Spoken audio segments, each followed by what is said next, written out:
15 kunda 15 kiloga ozigan insonman va bu haqida YouTube'ga ham video qo'yganman. YouTube'da ko'rishingiz mumkin 15 kunda 15 kiloga ozidim degan video 23 k odam уже ko'rgan va ko'pchiligiga yordami tekkan. Hozir esa farzandli bo'lganimga hali uncha bo'lgani yo'q va eski vesimga qaytdim.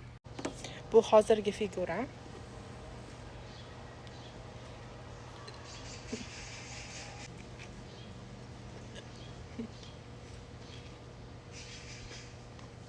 Qorningizni ichingizga tortyapsiz demaylardi va tek tortdim.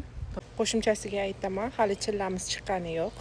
Bitta opa SMS yozgandilar homilador bo'lishimdan oldin, oziganimda hali tug'siz ko'ramiz, qaytalmaysiz, orqaga tuqqandan keyin ozish qiyin degandilar. Prosta o'zimdan xursand bo'lib, bugun o'zimdan mamnun bo'lib shu videoni olyapman. Men qilardimmi, sizlar ham qilasizlar, xudo xolasa, chunki men yoshligimdan semiz qiz bo'lganman, nozik qiz bo'lmaganman va ozish men uchun doim problema bo'lgan. Osongina ozib qolmayman hech qachon.